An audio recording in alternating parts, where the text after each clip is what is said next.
예수님께서 제자들에게 말씀하셨습니다. 그러므로 내가 너희에게 말한다.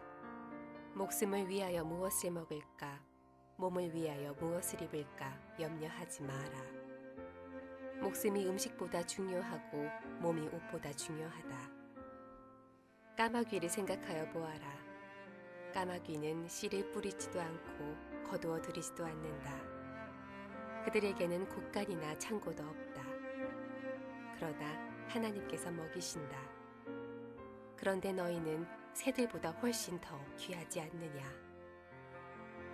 또 너희 중에 누가 염려하여 그 생명을 조금이라도 늘릴 수 있느냐? 너희가 아주 작은 것도 못하면서 왜 다른 것들을 염려하느냐? 백합꽃이 어떻게 자라는가 생각하여 보아라. 백합은 수고도 하지 않고 길쌈도 하지 않는다. 그러나 내가 너희에게 말한다. 솔로몬이 온갖 영화를 누렸어도 이 꽃만큼 아름다운 옷을 입어보지 못하였다. 하나님께서 오늘 들판에 있다가 내일 아궁이에 던져질 풀도 이렇게 입혀주시는데 하물며 너희야 더 잘 입혀주시지 않겠느냐. 믿음이 적은 사람들아, 그러므로 먹을 것과 마실 것을 구하지 말고 염려하지 마라. 이런 것들은 모두 세상 사람들을 구하는 것이다.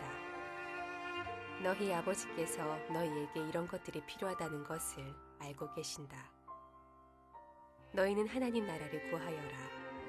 그러면 이 모든 것을 너희에게 더하여 주실 것이다. 두려워하지 마라. 어린 양들아, 너희 아버지께서는 하나님 나라를 너희에게 주시기를 기뻐하신다. 너희 소유를 팔아 자선을 베풀어라. 그리고 너희를 위하여 낡지 않은 지갑을 만들고 하늘에 없어지지 않을 재물을 쌓아라. 거기는 도둑이 접근할 수 없고 좀도 먹는 일이 없다. 너희의 재물이 있는 곳에 너희의 마음도 있다.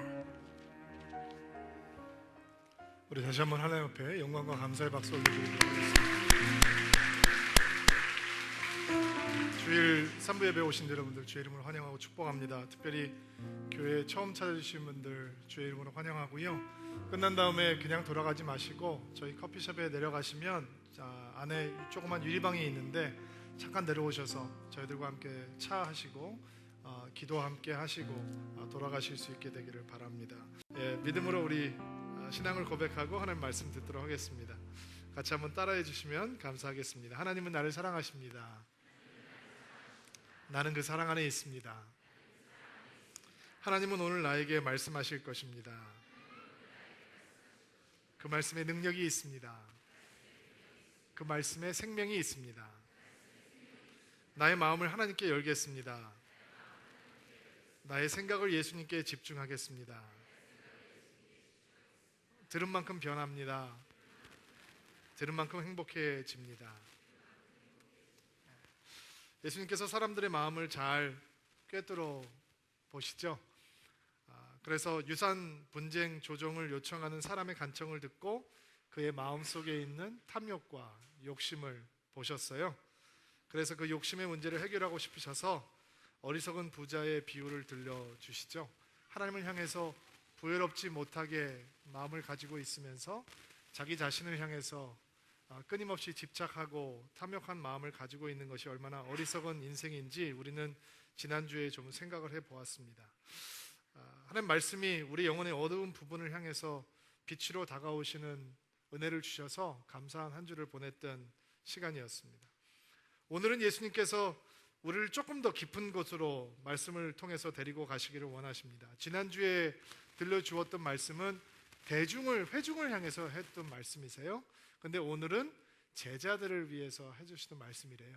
그러니까 지난주에는 조금 개론이라면 이번 주에는 본론과 결론까지를 포함하고 있는 부분이라고 생각하시면 돼요. 오늘 말씀을 통해서 지난주에 우리를 고통스럽게 했던 말씀, 우리를 인도해 주었던 말씀이 또다시 우리의 신앙과 믿음을 세워주기를 기대하고 소망합니다. 여러분, 사람들이 왜 재물에 집착을 하는 것일까요? 그냥 돈 욕심이 있어서 그런 것일까요? 사람들이 재물에 집착을 하는 이유는 미래에 대한 불확실성 때문이에요. 내 내일이 어떻게 될지 모르기 때문에 재물에 집착하는 거예요. 내 자녀가 하나님께서 키워주신다라고 마음이 있으면 자식을 위해서 뭐를 준비해 주어야지 걱정 안 해도 돼요. 근데 내 자식의 미래가 불확실한 거예요. 내 노후가 불확실한 거예요. 요즘 100년 동안 산다면서요. 그러면 65세 때 은퇴하고도 35년 동안 돈을 벌어야 되는데 그게 이제 불확실하기 때문에 사람들이 재물에 대해서 끊임없이 집착하게 되고 걱정하게 되는 것이죠. 또 사람들이 왜 재물에 대해서 집착을 하게 될까요? 삐뚤어진 자기 사랑 때문이에요. 삐뚤어진 자기 사랑이 삐뚤어진 자기 만족과 허영으로 몰아가게 되고 결국 그게 재물과 연결이 되는 거죠. 또 아마 가장 근본적인 이유 가운데 하나는 우리가 재물에 집착하는 이유는 인생의 우선순위에 혼돈이 생겼기 때문이 아닐까라는 생각을 해보게 됩니다. 무엇이 중요하고 무엇이 덜 중요한 것인지 분별력을 잃어버렸기 때문에 중요하지 않은 것에 집착을 하게 된다라는 것이죠. 그런데 예수님께서는 우리에게 믿음의 균형을 잘 잡을 수 있는 가장 중요한 것을 놓치지 않는 삶에 대해서 가르쳐 주십니다. 여러분, 믿음의 사람들에게 가장 중요한 게 뭔지 아세요? 31절에 나와 있어요. 같이 한번 읽어보시겠어요? 시작.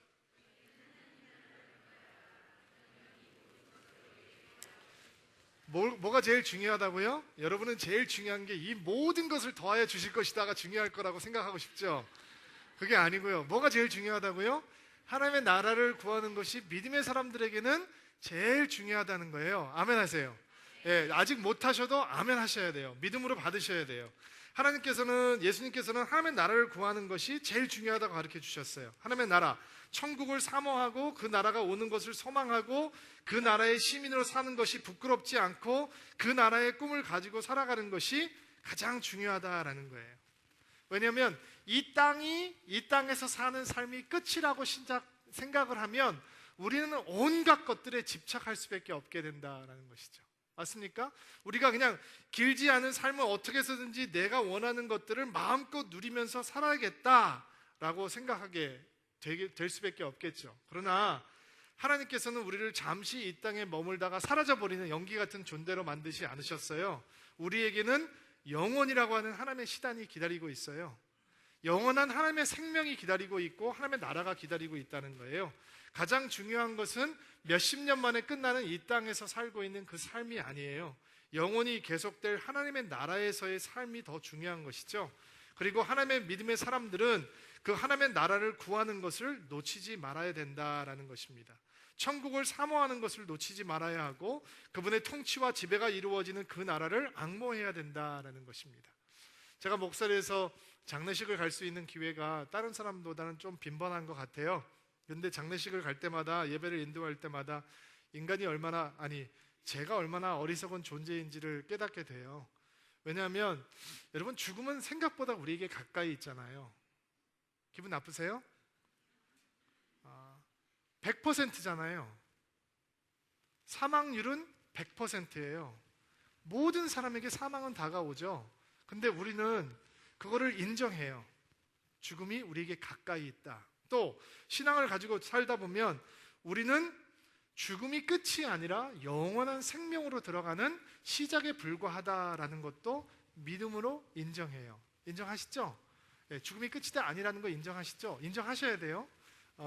그리고 신학적으로 하나님의 영원한 생명이라고 하는 시간 속에 우리는 믿음으로 있기 때문에 죽음이 우리를 흔들지 못하는 그런 아름다운 인생이다라는 것도 인정해요. 근데 천국의 실존은 자꾸 잊어버린단 말이죠. 죽음이 언젠가는 나에게 다가올 것인데 천국은 자꾸 잊어버려요.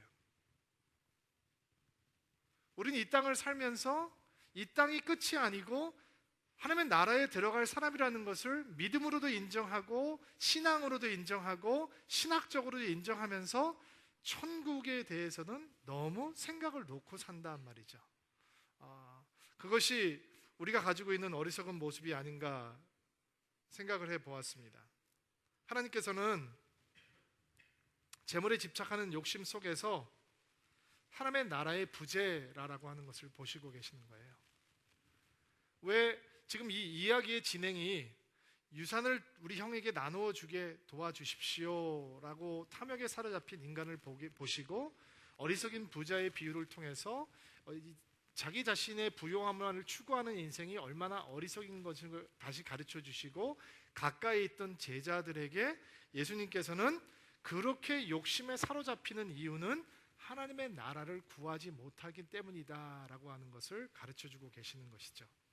사람들이 가장 중요한 하나님의 나라를 놓치고 살아가게 될 때 어떤 현상들이 있는지 예수님께서는 설명을 해주시는데요, 우리의 마음과 우리 영혼을 좀 돌아볼 수 있는 시간이 되기를 바랍니다. 22절, 23절 말씀 한번 읽어보시겠어요? 시작.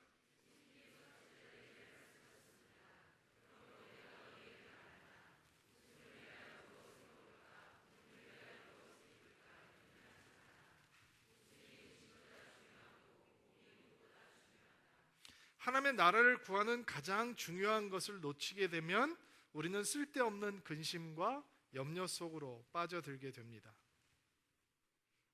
원수가 인간의 마음에 접근하지 못하도록 바리케이드를 치기에 불안과 걱정만큼 효과적인 것도 없다. C.S. 루이스라고 하는 사람이 쓴 스크루테이프의 편지라고 하는 책에 나오는 6번지 편지 중에 악마가 어떻게 크리스천들을 유혹하고 망가뜨리는지에 대한 전략입니다. 여기서 말하는 원수는 하나님입니다.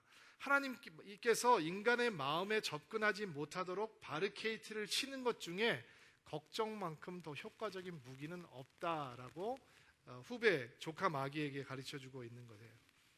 우리는 염려나 근심을 별로 대수롭게 생각하지 않습니다. 모든 사람이 다 하니까 심각하지 생각하지 않는 거죠. 그러나 우리가 염려, 근심, 걱정이라고 하는 바이러스에 감염이 되고 나면 우리의 믿음은 맥없이 흔들리기 시작합니다. 하나님이 보이지 않고 문제만 확대돼서 느껴지기 시작하는 것이죠. 염려가 우리의 구원을 도둑질해 갈 수 없습니다. 그러나 구원의 기쁨 훔쳐갈 수 있습니다.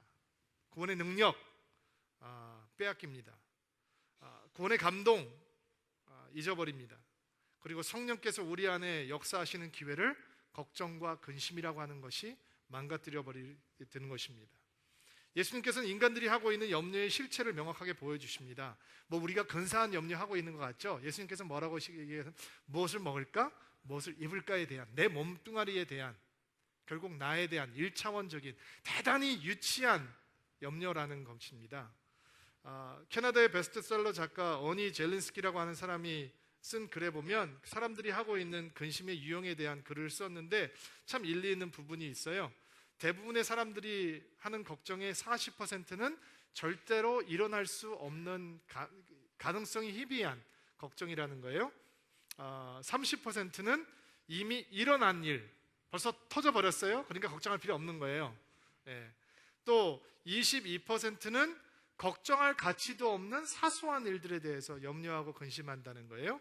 그리고 나머지 4%는 우리가 어쩔 수 없는 것에 대해서, 불가항력적인 것에 대해서 걱정하고 있다는 거예요. 그러니까 96%는 걱정할 필요가 없는 거예요, 이미. 나머지 4%는 우리가 해결할 수 있는 것에 대해서 걱정한다는 거예요. 무슨 얘기냐? 우리가 걱정하고 있는 100%는 걱정으로 해결될 수 있는 일이 전혀 없다는 것이죠. 그럼에도 불구하고 걱정이 우리 삶 속에 들어오면 우리의 삶의 모든 부분을 마비시켜 버려요. 저희 둘째 딸 예지가 조금 걱정과 근심이 많은 아이예요. 제가 단기 선교를 가면 꼭 물어봐요. 거기 테러리스트들이 있냐? 어렸을 때 얘기해요. 그러면 테러리스트가 있다라고 얘기하면 가지 말라는 거예요. 그러니까 눈물이 글썽글썽이면서 가지 말라는 거죠. 그 아이가 왜 그렇게 걱정과 근심이 많겠어요? 제가 선교지에 가면 제가 순교하는 거 아닌데 왜 어린아이의 마음에도 그런 걱정과 근심이 있겠어요? 여러분, 예수님께서 걱정과 근심에 있는 것이 인간의 연약한 마음이 아니다라고 가르쳐 주세요. 여러분, 걱정과 근심의 근본에는 뭐가 있는지 아세요? 요한복음 14장 1절을 보면 이런 말씀이 나와요. 너희는 마음에 근심하지 말라. 하나님을 믿으니 또 나를 믿으라. 왜 걱정하는지 아세요? 하나님을 믿지 못해서 걱정하는 거예요. 염려의 근본에는 인간의 연약한 마음이 아니에요. 근심과 걱정의 근본에는 하나님을 향한 불신이 담겨져 있는 거예요. 그래서 하나님께서 우리에게 근심하지 말라라고 가르쳐 주고 계시는 것이죠. 근심과 염려가 올라가면 믿음이 줄어들어요. 그렇게 상관관계가 되는 거죠. 그러나 믿음이 늘어가면 근심과 염려가 줄어들게 되어 있어요. 왜 먹고 마시고 입는 것을 가지고 고민해요? 믿음이 적어서 그렇다는 것이죠. 그래서 예수님께서 믿음이 적은 자들아 라고 말씀을 하신 거예요. 믿음이 없는 게 아니고요, 믿음이 적은 거예요. 그러면 어떻게 하면 그 적은 믿음이 커질 수 있겠어요? 하나님이 크게 보이는 것으로 나아가면 되는 것이죠. 제가 신앙생활을 해보니까 오늘 텍스트에는 그것이 나오지 않지만, 여러분 언제 하나님이 커 보이는지 아세요? 여러분 언제 하나님이 커 보이시는 것 같아요? 보너스 받으면 하나님이 커 보이세요? 대박 치면 하나님이 커 보이세요? 아니에요. 눈을 감으면 하나님이 커 보여요. 기도하면 하나님이 커 보여요. 기도하고 하나님의 이름을 부르기 시작하면 하나님이 광대하시고 위대하신 하나님인 것을 느낄 수 있어요. 여러분, 우리가 어떻게 염려와 근심이라고 하는 불신을 탈출해서 우리가 하나님께서 위대하시고 우리를 돌보시는 하나님이라고 믿을 수 있어요? 모든 걱정을 그만두고 기도의 자리로 나아가면 되는 것이죠. 여러분, 제가 여러분들에게 이렇게 물어보면 여러분은 어떻게 대답하시겠어요? 하나님께서 신뢰받으실 분이십니까? 여러분은 하나님을 정말로 신뢰하고 있습니까? 라고 물어본다면 여러분은 당연히 네, 아멘이라고 얘기하겠죠. 근데 내일 또 걱정하실 거예요. 말은 그렇게 하지만 걱정을 놓지 못하고 있는 것이죠. 두 가지 이유예요. 하나님이 너무 작아서이고 여러분의 기도가 막혀있기 때문이죠. 예수님께서는 하나님께서 신뢰만을 받을 만한 분이시다, 하나님께서 우리를 돌보시는 선하신 하나님이시다라는 것을 증명하시기 위해서 두 가지 예를 들어주세요. 첫 번째 예는 까마귀예요. 두 번째 예는 백합이에요. 여러분, 까마귀가 과로하는 거 보셨어요? 까마귀가 오버타임 하는 거 보셨나요? 까마귀가 오늘 내가 지렁이를 좀 더 많이 물고 와서 내 새끼 까마귀들이 내일, 모레, 글피, 다음 주까지 드라이 푸드를 만들어서 다 먹여 살려야지 걱정하는 거 보셨어요? 여러분, 까마귀가 내가 지금 둥지를 짓는데 강 남쪽으로 가야지, 강의 남쪽에 가서 좋은 동네 노른자기 땅에다가 내 둥지를 지어야지 걱정하는 거 보셨나요? 그렇게 안 하죠? 오늘 먹을 것만 물어오죠. 근데 하나님께서 그 까마귀를 살리셨다. 우스워 보입니까? 여러분, 예수님께서 얼마나 답답하시면 까마귀 얘기를 하시겠어요?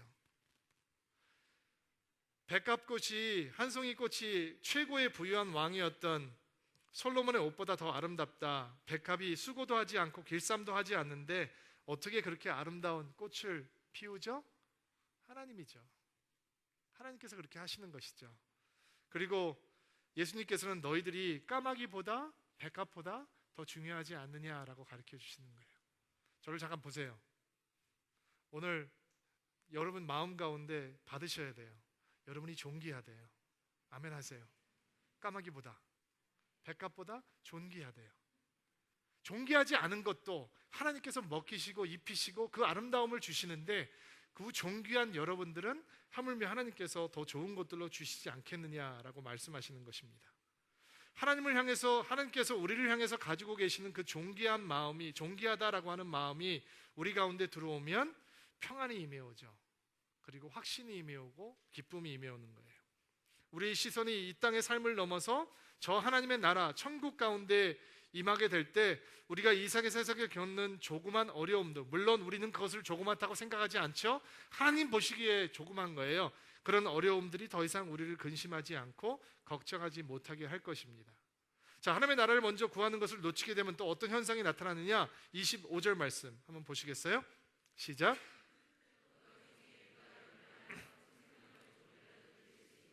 예, 좀 점잖은 표현으로 하면 하나님의 나라를 먼저 구하는 것을 놓치게 되면 자신의 한계를 잊게 된다라는 것이죠. 근데 좀 점잖지 않은 표현을 빌리자면 주제 파악이 안 된다라는 거고요. 하나님의 나라, 그 영광의 나라 앞에 설 수 있다는 것, 그 영원한 하나님의 생명 앞에 나를 내어놓을 수 있다는 것은 하나님의 크심을 인정하고 나의 작음을 인정하는 거예요. 누가 염려함으로 생명을 1시간이라도 연장할 수 있겠어요? 여러분, 이 세상의 억만무금을 가지고 여러분의 삶을 한 달이라도 연장할 수 있을까요? 1년이라도 연장할 수 있겠습니까? 어떤 성경 번역은 이렇게 되어 있죠. 네 키를 한 자라도 더 할 수 있겠느냐? 여러분, 돈이 아무리 많아도 키를 늘릴 수 없죠? 얼굴 길이를 줄일 수 없는 것처럼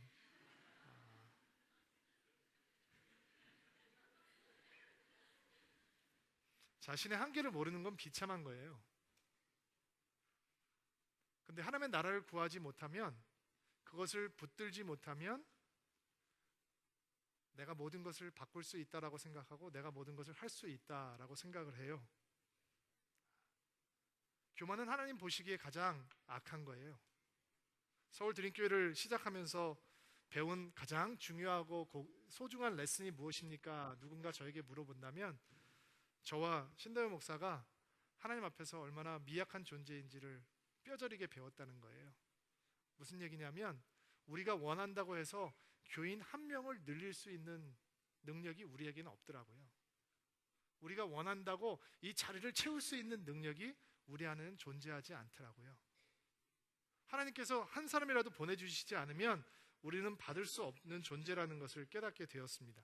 그래서 여러분이 소중하다라고 얘기하는 거예요. 하나님께서 우리에게 보내주신 사람들이기 때문에. 근데 여러분 생각해 보세요.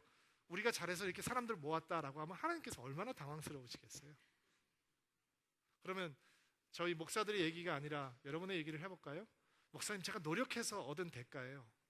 Really? 정말요? 여러분 그렇게 생각하세요? 목사님, 제가 잠 안 자고 공부해서 얻은 학위예요. 정말요? 여러분의 노력의 대가로 그렇게 얻으신 것 같아요? 어떤 사람은 밤새고 잠 안 자도 자꾸 떨어지는 사람이 있는데요. 목사님, 제가 사람들을 잘 사귀어서 인덕을 잘 쌓아서 인맥을 잘 해서 제가 처세술이 좋아서 사업에 성공하게 되었어요. 진짜요? 정말로 그렇게 생각하시는 거예요? 제가 건강관리를 잘해서 제가 60이 됐는데도 40세의 청년의 몸을 가지고 있어요. 정말 그렇게 생각하시는 거예요? 자기 주제에 파악을 하지 못하는 인생만큼 하나님 보시기에 당황스러운 인생이 없는 거예요. 여러분, 믿음은 뭔지 아세요?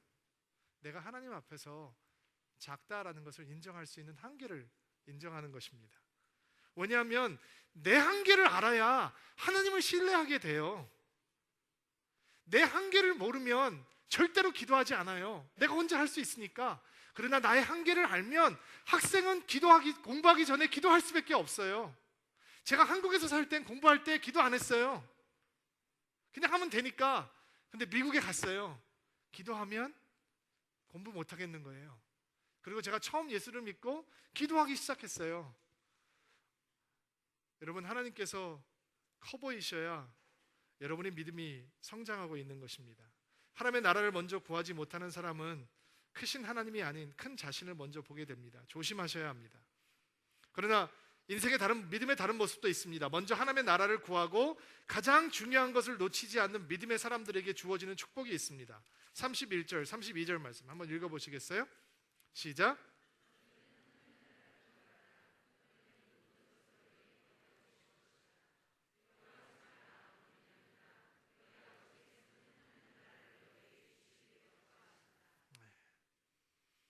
가장 중요한 것을 놓치지 않고 하나님의 나라를 구하는 하나님의 믿음의 사람들은 아버지의 사랑의 풍성함을 경험할 수 있게 된다라는 것입니다. 아빠의 사랑의 풍성함을, 여러분이 섬기고 있는 하나님이 째째하고 고두쇠 아빠가 아니라 풍성히 부어지시는 아버지이신 것을 믿음으로 받으시기를 바랍니다. 여러분, 하나님의 나라를 구하고 하나님을 구하고 하나님의 영광을 구하고 있는 모든 사람들에게 하나님께서 모든 것을 기쁘게 해 주실 거다라는 것입니다. 이 하나님께서 모든 것을 채워주신다는 것을, 그 하나님의 사랑의 풍성함을 여러분 양쪽으로 해석을 하시거나 숫자적으로 해석을 하시면 안 됩니다. 세상적인 계산법을 가지고 해석하시면 안 되는 것입니다. 하나님께서 풍성하게 주신다고 했으니까 우리 내년에 새 집으로 이사 가는 거야? 내년에 나 차 바꾸는 거야? 라고 생각하면 안 된다라는 것입니다. 그거는 굉장히 세상적인 계산 방법이고, 하나님의 사랑의 풍성함은 필요함을 채워주시는 풍성함입니다. 하나님의 사랑의 풍성함은 우리의 선함과 자격과 상관이 없는 은혜의 선물이다라는 것입니다. 제가 얼마 전에 저희 딸들이 고백하는 그 신앙의 고백을 통해서 또 하나님 앞에 은혜를 받은 게 있어요. 자기네들끼리 이렇게 얘기하면서 우리는 부자는 아닌데 하나님께 우리는 늘 풍성하게 하나님께서 주신다는 그런 고백을 하는 거예요. 너무 맞아요. 제 인생의 고백이 제가 목회를 시작하고 지금까지 한 번도 부자인 적이 없었는데 하나님께서 늘 모자람 없이 풍족하게 채워주시고 계시다라는 거예요. 여러분의 삶을 보세요. 여러분 부자세요? 예스 하고 싶으시죠? 또 그런 질문을 던지면 예스도 못하고 노도 못하고 하시는 분들도 있고, 그러나 계산으로 하면 여러분은 그런 질문 가운데 당황할 수밖에 없죠. 그러나 그 질문을 한번 바꿔볼까요? 하나님의 사랑이 여러분 삶 속에 항상 풍성하세요? 그거는 좀 다른 얘기죠. 여러분의 지갑에 지금 몇 개의 카드가 들어있고 여러분의 통장이 몇 개인 것과 상관없이 답을 할 수 있죠. 여러분의 영혼에 하나님의 사랑이 풍성하신가요? 하나님의 나라를 먼저 구하는 인생들에게는 그 사랑의 풍성함이 주어진다는 거예요. 돈으로 계산할 수 없는, 여러분에게 좋은 책을 하나 권해드리고 싶은데, 돈 한 푼 없이 부자로 사는 법 이라는 책이 있어요. 그 책을 보면 그 앞에 어떤 이야기가 등장하냐면 50주년을 맞은 부모님의 그 결혼 기념일을 맞아서 이 자식들이 신문에 광고를 내는데 50주년 결혼 기념을 축하합니다. 유산 상속을 간절히 기다리는 모든 아들들이, 이렇게 썼다는 거예요. 그래서 사람들이 너무 많이 웃었다는 거예요. 그래서 그 광고를 내준 신문사 직원이 이 광고를 내면 혹시 부모님이 마음이 어려워지지 않겠냐. 그리고 그가 이런 제목을 써요. 나는 가난하게 자랐다. 우리 부모님은 돌아가시면 낡은 가구와 잘 시동도 안 걸리는 차, 그리고 아무 쓸모없는 몇 가지, 5가지를 빼놓고는 유산이 없을 것이다. 근데 우리의 가족은 항상 풍성했다. 꼭 한번 읽어보시기를 바랍니다. 왜냐하면 하나님의 사랑이 임해오면 돈으로 주어지는 풍성함이 아니라 사랑으로 주어지는 풍성함을 경험하게 되는 것입니다.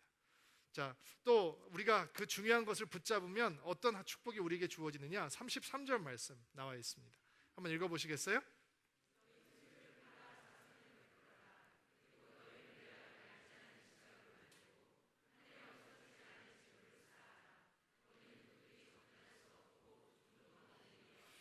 빼앗기지 않는 풍요로움의 비밀을 알게 된다는 것이죠. 빼앗기지 않을 풍요로움의 비밀. 33절 말씀을 그저 그러니까 내가 돈 열심히 잘 벌어서 적당히 불쌍한 사람을 도우면서 살면 되는 것이구나 라고 너무 간단하게 생각하시면 곤란해요.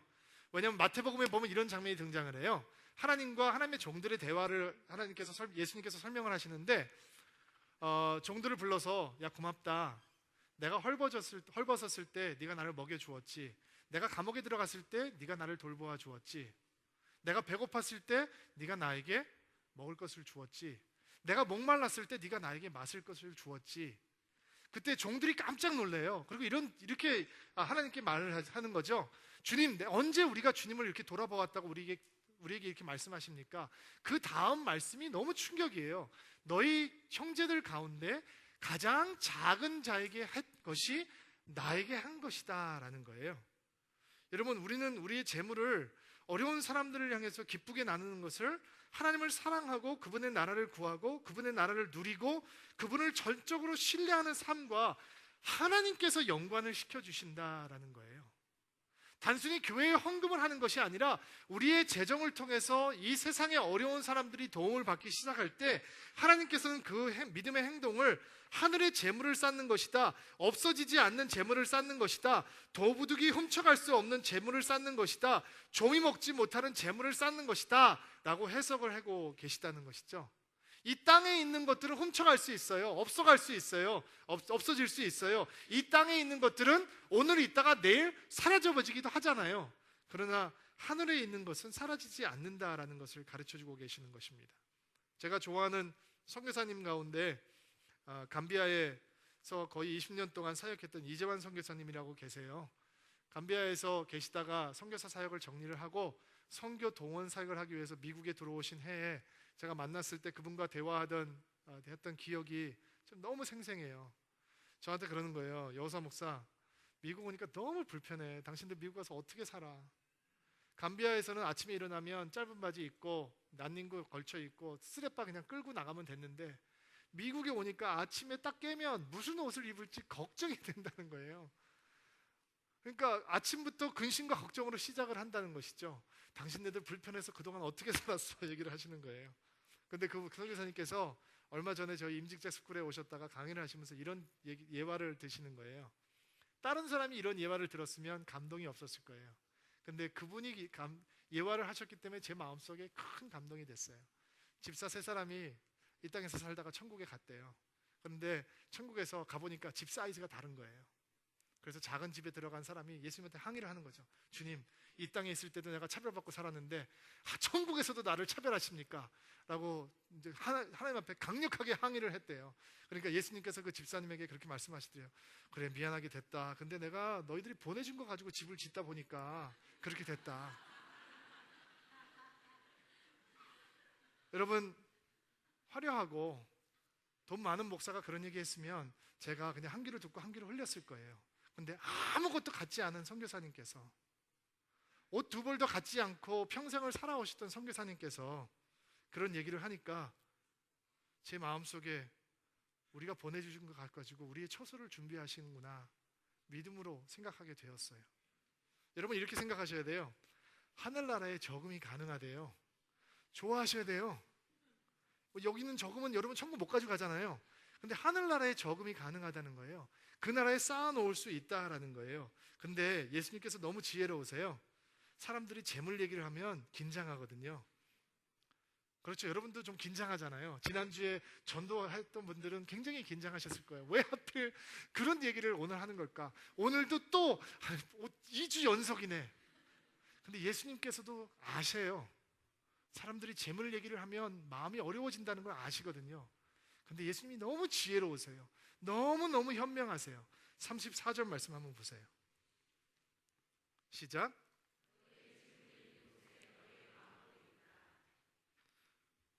내가 지금 너희에게 돈 얘기하고 있는 게 아니야. 나는 지금 너희에게 마음 얘기를 하고 있는 거야.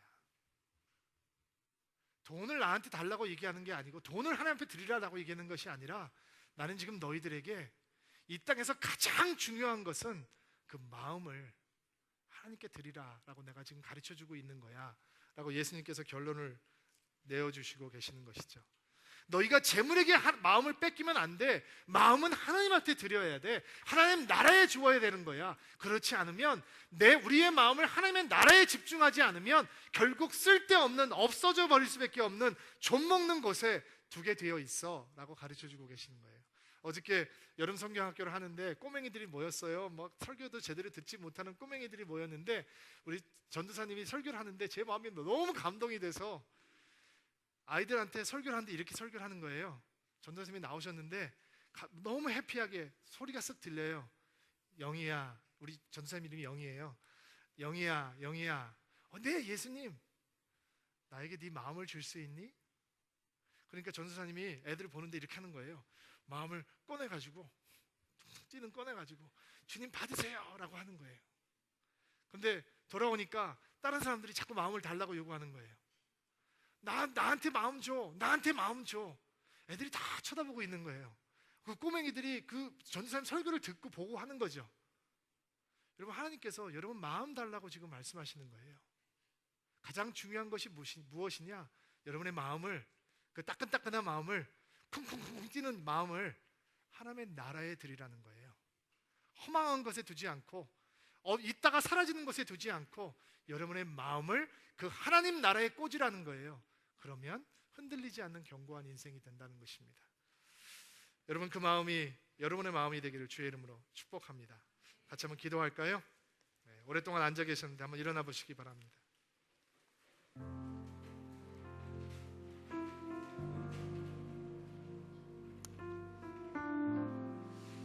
자, 제가 여러분들을 안수하고 싶지만 일일이 다 못하니까 오늘은 여러분이 여러분 손을 여러분 마음에 안수하시고 우리 하나님 앞에 우리의 마음을 드립시다. 주님, 우리의 헌신입니다. 우리의 고백입니다. 우리의 기도입니다. 우리의 마음을 가지시옵소서. 우리의 마음이 하나님의 나라에 꽂힐 수 있도록 도와주옵소서. 우리의 마음이 하나님 나라를 구할 수 있도록 도와주옵소서. 그리고 그 하나님께서 우리의 마음을 가지시고 그 마음을 통해서 하나님의 영광을 이루시옵소서. 하나님의 나라를 이루어 주옵소서. 예수님의 이름으로 축복하며 기도하옵나이다.